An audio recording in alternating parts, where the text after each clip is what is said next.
மாநிலத்தை கெடுத்த அதிமுக, மாநிலத்தை கண்டுகொள்ளாத பாஜக, இந்த கள்ள கூட்டணியை மக்கள் அடையாளம் கண்டு கொண்டிருக்கிறார்கள். மக்கள் நலனே முக்கியம்னு செயல்பட்டு கொண்டிருக்கக்கூடிய நமது திராவிட மாடல் தமிழ்நாட்டு மக்களாகிய நீங்கள் துணை இருப்பது போல உண்மையான வளர்ச்சியை நமது நாடு காண ஒட்டுமொத்த இந்திய மக்களும் தயாராகிவிட்டார்கள். பாசிசத்தை வீழ்த்த இந்தியாவை காக்க ஸ்டாலின் அழைக்கிறேன்.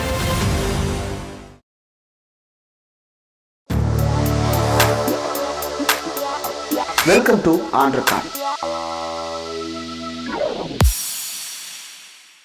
வெல்கம் டு ஆண்டர்கான். இன்றைக்கு நம்மோடு நேர்காணலுக்காக சிறப்பு விருந்தினராக திராவிட முன்னேற்ற கழகத்திலிருந்து செய்தி தொடர்பாளர் மருத்துவர் சஃபி அவர்கள் இணைந்திருக்கிறார். அவர்கள் பேசலாம். சார் வணக்கம். வணக்கம். தேர்தல் களம் பயங்கரமா சூடு பிடித்திருக்கிறது. பல்வேறு கட்சிகளும் கிட்டத்தட்ட எல்லா கட்சிகளும் வேட்பாளரை ஃபைனலைஸ் பண்ணிட்டாங்க. ஆனா சில இடங்கள்ல மட்டும் வேட்பாளருடைய மாற்றங்களை பார்க்க முடிகிறது. குறிப்பா அதிமுக தரப்பு, பாமக தரப்பு, பாஜக தரப்புல வேட்பாளர் பட்டியல்ல பல குழப்பங்கள், பாஜக பட்டியல்ல தேசிய அளவிலேயே குழப்பங்களை பார்க்க முடிகிறது. தமிழ்நாட்டுல குறிப்பா விளவங்கோடு தொகுதியில சிட்டிங் எம்எல்ஏவா இருந்த விஜயதரணி ரிசைன் பண்ணாங்க.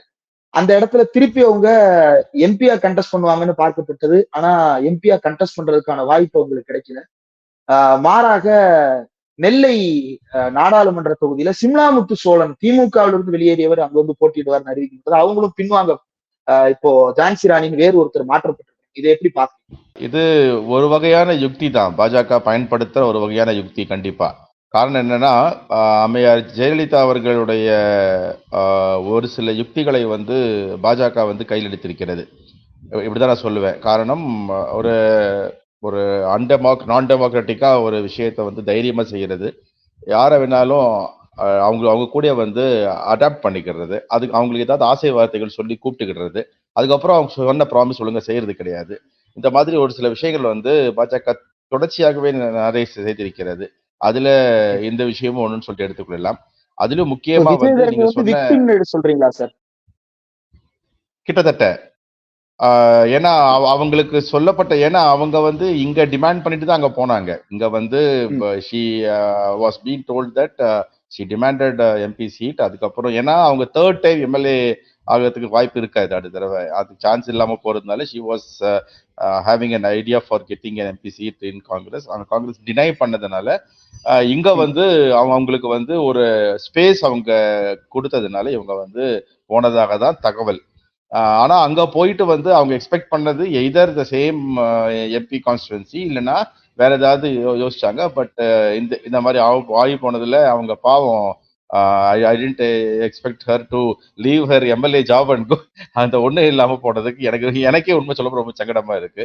ஆனா அது எப்படி அவங்க ஹேண்டில் பண்ண போறாங்கிறது அவங்க கிட்டதான் இருக்கு, நம்ம கிட்ட அது நம்ம சொல்றதுக்கு இல்லை.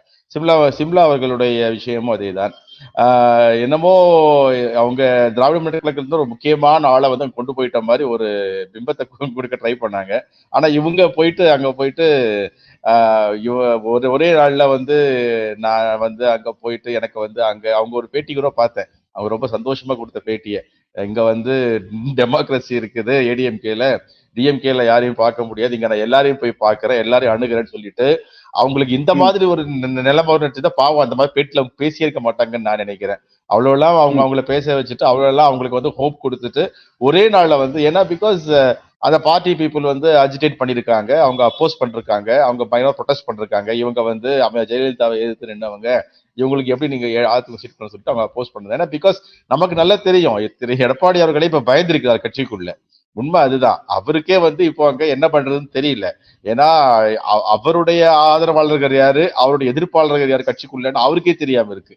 அது அந்த நிலைமையில வந்து இவங்களை அடாப்ட் பண்ணிக்கிட்டு இவங்க வந்து இந்த மாதிரி அவங்களுக்கு இப்ப ஒரே நாள்ல வந்து சீட்டை வேற யாருக்கோ மாத்தி கொடுத்தது அன்பார்ச்சுனேட். உண்மையிலேயே அவங்க இங்க இருந்து போனதுக்கு அவங்க வந்து ஒரு எம்எல்ஏ கேண்டிடேட்டா அனௌன்ஸ் பண்ணும்போது உண்மையிலேயே எந்த மனிதராக இருந்தாலும் ஒரு நாள் சந்தோஷப்பட்டிருப்பாங்க. ஆனா அடுத்த நாளே அது மாறும்போது நிச்சயமா ஒரு கவலைக்குரிய விஷயம் தான். அவருக்காக நானும் உண்மையிலேயே பரிதாபப்படுறேன், வேற என்ன சொல்றதுன்னு தெரியல. வேட்பாளர் தொடர்பா சமீபத்துல இன்னொரு தகவலையும் பார்க்க முடிந்தது. பிஜேபி வேட்பாளர் ஏபி முருகானந்தம் அப்படின்றவர் மீது கொலை வழக்கு இருப்பதாக இப்போது இது ஒரு வகையான ஸ்ட்ராட்டஜியா பிஜேபி களமிறக்கக்கூடிய கேண்டிடேட்ஸ் மேல இருக்கக்கூடிய சார்ஜஸ் தொடர்ந்து பேச வச்சிருக்கிறது அப்படின்றது வந்து இது ஒரு எலெக்ஷன் டைம் ஸ்ட்ராட்டஜியா அல்லது ரியல் இஷ்யூ? பிஜேபியில இப்படி ஒரு கேடர் இருக்கிறாங்கன்னு சொல்றதுல வந்து ஆச்சரியம் இல்லை. பிகாஸ் நமக்கு எல்லாமே தெரியும். அவங்க கேடர்ஸ்ல பாதி பேர் வந்து எய்தர் அவங்களுடைய தவறுகளையும் அவங்களுடைய இந்த மாதிரிப்பட்ட நெக்லிஜென்ஸ் இந்த மாதிரி விஷயங்களை வந்து மறைக்கிறதுக்காக தான் பிஜேபியில போய் இருக்கிறாங்க. அந்த பார்ட்டி கூட they welcome all these type of people and they அவங்க அக்காமடேட் பண்ணிக்கிறாங்க அந்த பார்ட்டியில. அந்த மாதிரி வந்து இவர் அங்க இருக்கிறதுல ஒன்றும் ஆச்சரியம் இல்லை. இப்படி ஒரு நபர் வந்து அங்க வந்து கேடரா இருக்கிறது ஆச்சரியம் இல்லை. But cadre transforming into a candidate இருக்கு இல்லைங்களா, இந்த மாதிரி ஒரு அக்யூசேஷனோட ஒரு கேடர் இஸ் டிரான்ஸ்ஃபார்மிங் இன்டு கேண்டிடேட் சொல்றது உண்மையிலேயே நானும் அது ஒரு செய்தி மூலமா தான் நான் அறிஞ்சேன். இந்த மாதிரி அவருக்கு ஏற்கனவே நிலுவையில இந்த மாதிரி ஒரு கேஸ் இருக்கு, அவருடைய மனைவி உடைய கேஸ் அதுன்னு சொல்லிட்டு கேள்விப்பட்டேன். பட் எப்படி சொல்றது, அதுல நாம வந்து ஆச்சரியப்படுறதுக்கு ஒண்ணுமே இல்லை. பிகாஸ் அந்த பார்ட்டியே அந்த மாதிரி அந்த பர்டிகுலர் பார்ட்டியே வந்து இந்த மாதிரி ஆட்களை வந்து தொடர்ந்து தே கிவ் அவங்க அடைக்கலம் கொடுத்துதான் அவங்க வச்சிருக்கிறதுனால ஒன்றும் ஆச்சரியப்படுத்திக்கல. இந்த மாதிரிப்பட்ட விஷயங்களை வைத்துக் கொண்டுதான் அவர்கள் அரசியலும் தொடர்ந்து தமிழ்நாட்டில் செய்து கொண்டார்கள். தமிழ்நாட்டுல மட்டும் இல்ல, இந்திய அளவில் பாத்தீங்கன்னா அவங்களுடைய பார்ட்டியில் இருக்கிற பல பேருடைய ஹிஸ்டரி பின்னாடி பார்த்தா பல விஷயங்கள் இந்த மாதிரி தொடர்ந்து இருந்து கொண்டிருக்கிறது. வாஷிங் மிஷின் தானே, நம்ம எல்லாமே அறிஞ்ச ஒரு விஷயம்தான். அது யாராக இருந்தாலும் அவருடைய முந்தைய காலத்தின் பாவங்களையும் முந்தைய காலத்து தவறுகளும் பாஜக சேர்ந்து விட்டால் அது வந்து பாவ மன்னிப்பு கொடுத்து அந்த தவறுகளை எல்லாம் மாற்றி அவரை புது மனிதனாக வெளியே கொண்டு வந்து வைத்து விடுவார்கள். இந்த விஷயத்துல வந்து பாஜக ரொம்ப தெளிவா தான் இருக்குது. அதன் தொடர்ச்சியாக தான் நம்ம இதெல்லாம் பார்த்து கொண்டிருக்கிறோம். பிஜேபி மீண்டும் மீண்டும் தங்களுடைய ஸ்ட்ராங் ஹோல்டாக சொல்லுவது வந்து ரெண்டு பகுதி. ஒன்னு தமிழ்நாட்டின் தென்முனை, இன்னொன்னு தமிழ்நாட்டின் மேற்கு பகுதி. மேற்கு பகுதி கோவைக்கு முன்னாடி இப்ப தெற்கு பகுதி, இப்ப கன்னியாகுமரி, நாகர்கோயில், இந்த பகுதி வந்து பிஜேபியோட ஸ்ட்ராங் ஹோல்டு. பொன்னார் இப்போ டைரக்டா வர்றாரு, ஒரு பெரிய கேண்டிடேட்டை பிஜேபி வந்து போஸ்ட் பண்ணிருக்கு. So this time will not be an easy cake walk for DMK or Congress அப்படின்னு சொல்லப்படுகிறது. பொன்னாரினுடைய கள நிலவரம் என்ன? தெற்கு உண்மையிலேயே பிஜேபிக்கு ஆதரவான பகுதி தானா? அதனுடைய கள யதார்த்தம் இல்ல. குமரி மாவட்டத்தை பொறுத்தவரை நீங்க ஹிஸ்டாரிக்கலா பாத்தீங்கன்னா பல விஷயங்கள்ல வந்து national parties have been dominated. அது நம்ம இல்லைன்னு சொல்ல முடியாது. குமரி மாவட்டத்தை பொறுத்தவரை கம்யூனிஸ்ட் ஆகட்டும், காங்கிரஸ் ஆகட்டும், அதுக்கு பிறகு பாரதிய ஜனதா கட்சி ஆகட்டும், அவங்களுடைய டாமினன்ஸ் வந்து கன்னியாகுமரி மாவட்டத்தில் இருந்துதான் இருக்கு. நம்ம அதை மறுக்க முடியாது. பட் இன் ரீசெண்ட் டேஸ் வந்து பெரிய பெரிய பல விஷயங்கள் மாற்றம் கண்டிருக்கிறது. காரணம் என்னவென்றால் இங்க பாஜக வந்ததுக்கான ஒரு ஹிஸ்டரி உண்டு. இங்க குமரி மாவட்டத்தை பொறுத்தவரை பாஜக வந்து வந்தது எப்படின்னு சொல்லிட்டு இங்க கன்னியாகுமரி மாவட்டத்தை யாரை கேட்டாலும் சொல்லிடுவாங்க. அந்த உங்களுக்கு வந்து எந்த கலவரம் மூலமா அவங்க வந்தாங்க, எந்த விஷயத்தின் மூலமா அவங்க கால் ஊன்றினாங்க, எப்படி வந்து அடுத்தடுத்து வென்றாங்க, ஒரு ஹிஸ்டரி இருக்கு. அந்த ஹிஸ்டரியை வந்து இப்பவும் அவங்க தே ஆர் ரீடைனிங் இட். அதை அவங்ககிட்ட பாராட்டணும் அந்த வகையில. அதே மாதிரி திராவிட முன்னேற்ற கழகமும் அதுல எந்த வகையிலையும் தொய்ந்து போகவில்லை. அவங்களுக்கு அப்படி ஒரு ஹிஸ்டரி இருக்குன்னா திராவிட முன்னேற்ற கழகத்துக்கு வேற மாதிரி ஒரு ஹிஸ்டரி இருக்கு. ஏன்னா கம்யூனிஸ்ட் கிட்ட இருந்தும் காங்கிரஸ் கிட்ட இருந்தும் ஒரு சில தொகுதிகளை கைப்பற்றியதும் அதில் காலூன்றியதும் திராவிட முன்னேற்ற கழகத்துடைய ஒரு மிகப்பெரிய ஒரு சவால். இங்க அதை செய்து காட்டிய திராவிட முன்னேற்ற கழகத்தை சேர்ந்த தற்போது இருக்கிற முன்னாள் மாவட்ட செயலாளர் சுரேஷ்ராஜன் இருக்காரு, தற்போது இருக்கிற அமைச்சர் திரு மனோ தங்கராஜ் இருக்காரு. இவங்கெல்லாம் வந்து இந்த மாதிரி நேஷனலிஸ்ட் பார்ட்டி கிட்ட இருந்த இந்த மாவட்டத்தில் இருக்கிற ஒரு சில தொகுதிகளை வந்து தங்களுடைய சாமர்த்தியத்தாலையும் கட்சியின் பலத்திலையும் அவங்களுடைய ஒரு சில ஈடுபாடுள்ள வேலைகளாலையும் நம்ம குமரி மாவட்டத்தை வந்து திராவிட முன்னேற்ற கழகத்துக்கூடயும் காங்கிரஸ் கூடயும் சேர்த்து நினைத்திருக்கிறாங்க.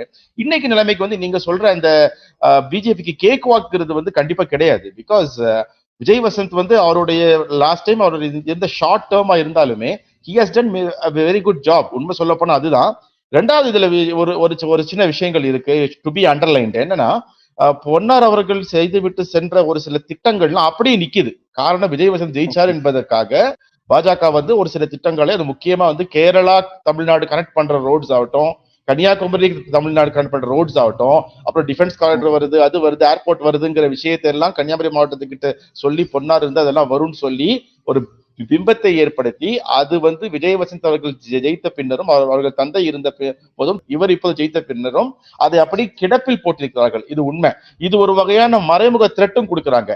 பொன்னார் வந்து மேலே பாஜக வந்தால்தான் உங்களுக்கு இந்த திட்டங்கள்லாம் நிறைவேறும் நம்ம மாவட்டத்துக்கு தேவையான ஒரு சில முன்னேற்ற திட்டங்கள்லாம் வரும்னு சொல்லிட்டு ஒரு மறைமுக த்ரெட்டும் பாஜக மூலம் வழங்கப்படுகிறது. ஆனாலும் கடந்த 3 இயர்ஸ் பாத்தீங்கன்னா விஜய் வசந்துடைய performance is been built up. அவர் ரொம்ப கரெக்டா he has gone and reached the public.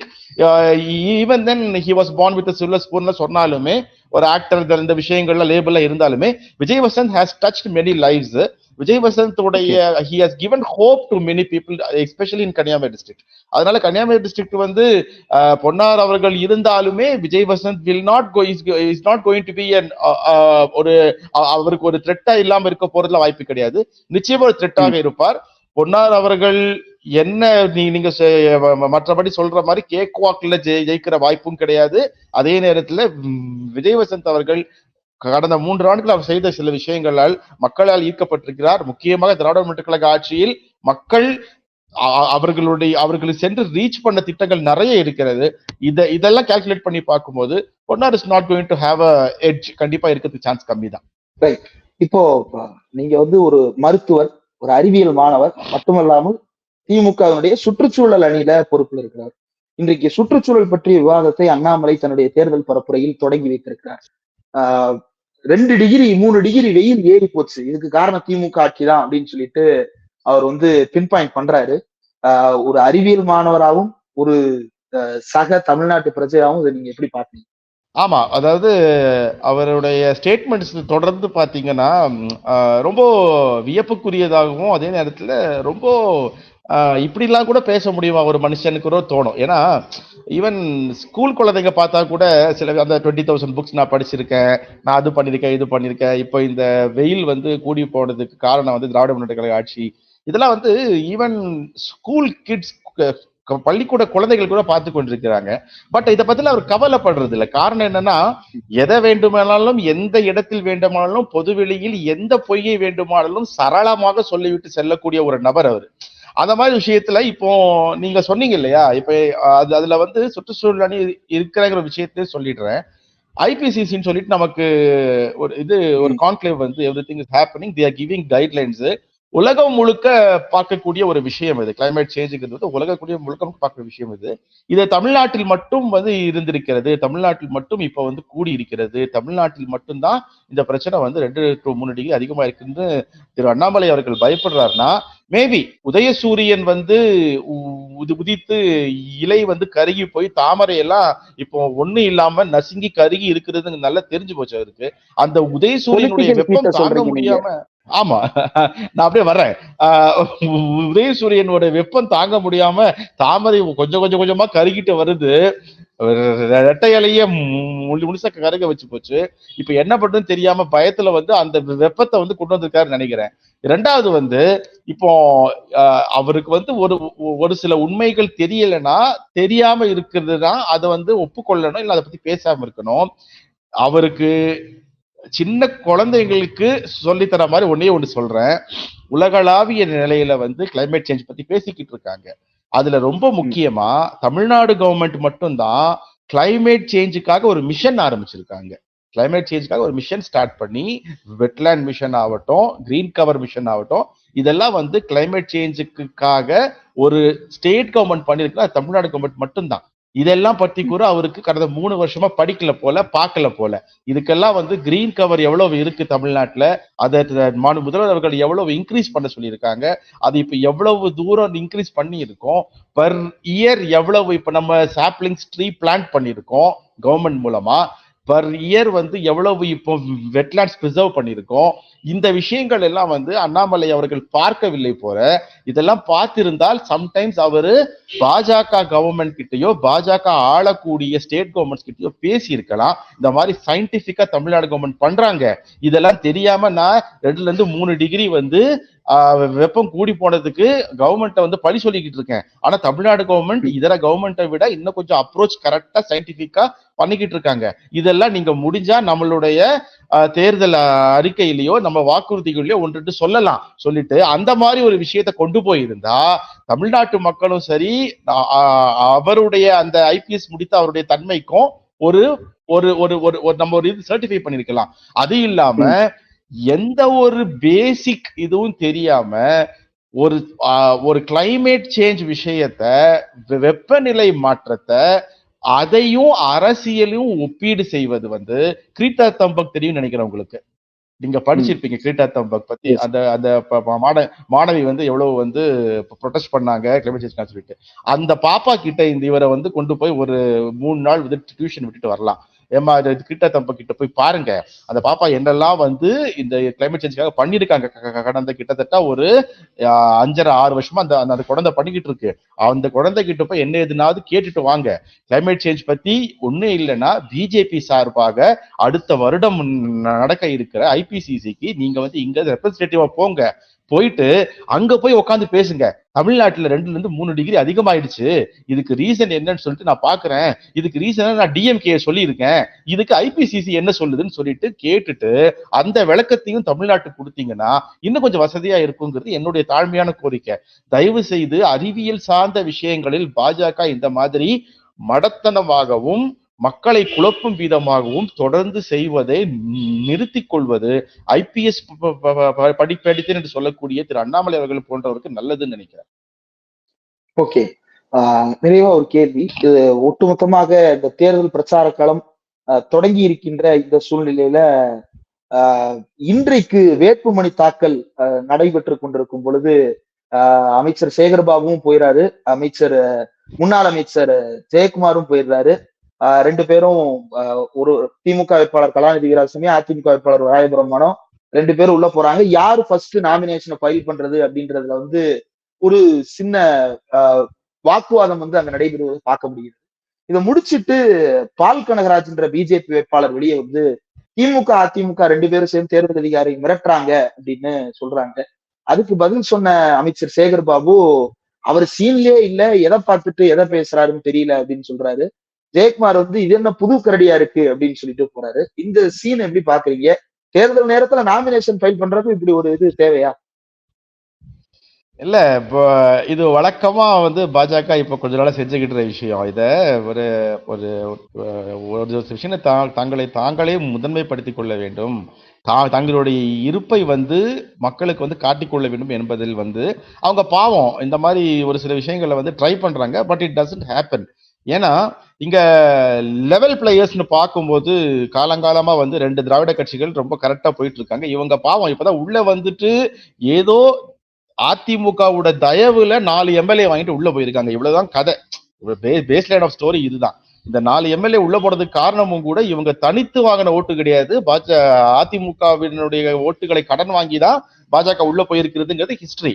அப்ப இந்த மாதிரி இருக்கும்போது தன்னை ஒரு லெவல் பிளேயரா இவங்க யோசிக்கிறதே தவறுங்கிறது தான் இங்க பார்க்கணும். இவங்க வந்து இந்த இடத்த நாங்களும் இருக்கோங்கிறது மீடியாக்கு, அவங்களுடைய பெய்டு மீடியாக்கு வேணும்னா விளம்பரப்படுத்தி கொள்ளலாமே தவிர களத்துல யார் இருக்காங்கிறது தான் உண்மை. இப்போ அண்ணன் சேகர்பாபு அவர்களும் சரி, முன்னாள் அமைச்சர் ஜெயக்குமார் அவர்களும் சரி, அவர்கள் சொன்ன அந்த comment is very very opt and very clear to that situation. இவங்க அதாவது நாமினேட் பண்ண உள்ள போகும்போது நடக்கக்கூடிய விஷயங்கள் வழக்கமானது. நம்ம உள்ளாட்சி தேர்தலில் கூட ஒரு சாதாரண கவுன்சிலர் கூட இதுல நடக்கக்கூடிய விஷயம் தான், அதுல ஒண்ணும் இல்லை. ஆனா வெளியே வந்து இப்படி சொல்லக்கூடிய விஷயம் இருக்கு இல்லைங்களா, இதுதான் பாஜக புதுசா கையில் எடுக்கக்கூடிய விஷயம். காரணம் என்னன்னா, to blame both DMK and ADMK in any places, எந்த இடமா இருந்தாலுமே இந்த இரு கட்சிகளுடைய விஷயங்களை வந்து அவசியம் இல்லாம சில குற்றச்சாட்டுகளையும் சில அவதூறுகளையும் அள்ளி வீசிவிட்டு அப்பப்ப செல்லக்கூடிய ஒரு விஷயத்தை வந்து பாஜக ஒரு ஒரு பாணியாகவே கொஞ்ச நாட்களாக பண்ணி கொண்டிருக்குது. அதோட நீட்சி தான் இது. இதுல வந்து நாம இதையெல்லாம் வந்து கண்டுகொள்ள கூடாது. அதுவும் முக்கியமா தமிழ்நாட்டு மக்கள் ரொம்ப தெளிவா இருக்காங்க. ஏன்னா அவங்க பழகப்பட்டுட்டாங்க இந்த பாஜகவுடைய இந்த மாதிரிப்பட்ட சித்து விளையாட்டுக்கு வந்து தமிழ்நாட்டு மக்கள் பழக்கப்பட்டு விட்டார்கள். இதுல எல்லாம் அவங்க இந்த மாதிரி விஷயங்கள் எல்லாம் பண்ணி, உண்மை சொல்ல போனா இதெல்லாம் நார்த்ல பண்ணிட்டு இருந்தாங்க. நார்த்ல உள்ள மக்களே இப்ப கொஞ்சம் உஷாராயிட்டாங்க. சவுத்ல வந்து இதெல்லாம் மக்கள் வந்து பார்த்து பழகுன புளிச்சு போன விஷயங்கள். இந்த மாதிரிலாம் நிறைய பேர் இங்க பண்ணி தோற்று போயிருக்காங்க, தான் உண்மை. இப்ப இவங்க திரும்பவும் அதே ஸ்ட்ராட்டஜியை கொண்டு வரது இங்க பிரோஜனம் இருக்காது. பாஜக நிச்சயமாக இந்த எலெக்ஷன்ல, அதுவும் இப்போ இருக்கக்கூடிய தேர்தல் திருவிழால பாஜக களத்திலே இல்லை. அதனாலதான் பாவம் மோடி அவர்கள் அப்பப்போ வந்து நான் இருக்கிறேன்னு சொல்லிவிட்டு போகிறார். தூக்கம் இல்லாமல் சுத்தி கொண்டிருக்கிறார். பாஜகவினரும் அதே கதை தான். அவங்களுக்கு உண்மை சொல்ல போனா வேட்பாளர்களும் இல்லை. ஏன்னா பாதி பேரை வந்து நான் நிறைய தடவை சொல்லிருக்கேன், பாதி பேர் வந்து கவர்னர் ஆக்கிட்டாங்க. இப்போ கவர்னரா ஒருத்தவங்க இருந்தவங்களும் வலுக்கட்டாயமா கூட்டு வந்து வேட்பாளர் ஆக்கியிருக்காங்க. நம்ம எங்கேயும் கேள்விப்பட்டதில்லை இதை. இந்த மாதிரி நிலைமையில தான் பாஜக இருக்குது. வேட்பாளர்களும் ஒழுங்கா இல்ல, அவங்களுக்கு சொல்லக்கூடிய விஷயங்களும் மக்கள் கிட்ட போய் சென்று சேரக்கூடிய ஒரு சில அவங்க சாதனைகளும் இல்ல. அந்த மாதிரி இந்த மாதிரி ஏதாவது குழப்ப விஷயமா பேசிக்கிட்டு 2 டிகிரி வெயில் கூடது காரணம் யாரு, இந்த மாதிரி உள்ள வந்து அவங்க வந்து 2 பேர் சட்டம் போட்டு இருக்காங்க, இந்த மாதிரிப்பட்ட சின்ன சின்ன சில்லற விஷயங்கள் எல்லாம் வந்து மக்கள் கிட்ட கொண்டு போறது யோசிக்கிறாங்க. மக்கள் மிக தெளிவாக இருக்கிறார்கள். 2024 தேர்தல் என்பது ஜனநாயகத்தை காக்கக்கூடிய தேர்தல் இருக்க போகிறது. யார் வெற்றி பெறுவார்கள், யார் தோல்வி என்பதை விட இந்தியாவை காப்பாற்றணும் என்பதுதான் முக்கியம். அதுல மக்கள் ரொம்ப தெளிவா இருக்காங்க. திராவிட முன்னேற்ற ரொம்ப தெளிவா இருக்குது. திராவிட முன்னேற்றத்தை பொறுத்தவரை யார் வெற்றி பெற என்பதை விட யார் தோல்வி அடைய வேண்டும், யார் வரக்கூடாது, யார் ஜெயிக்க கூடாது, யாரிடம் ஆட்சி மீண்டும் செல்லக்கூடாது என்பதில் நம்முடைய முதல்வர் அவர்களும் திராவிட முன்னேற்றங்களும் மிக தெளிவாக இருக்கிறோம். அதன்படி மக்களை சென்று சேர்க்கக்கூடிய திட்டங்களை செய்திருக்கிறோம். சாதனைகளை விளக்கமாக சொல்கிறோம். சாதனைகள் மூலம் மக்கள் என்ன செய்ய வேண்டுமோ மக்கள் அதை செய்ய தயாராகவும் இருக்கிறார்கள். 2024 நிச்சயமாக ஒரு மிகப்பெரிய ஜனநாயக போர். அதை சந்திக்க தயாராகி கொண்டிருக்கிறோம். நிறைய விஷயங்கள் பகிர்ந்துட்டீங்க சார். இவ்வளவு நேரம் ஒதுக்கி இந்த நேர்காணல் தந்ததற்கு மிக்க நன்றி. நன்றி.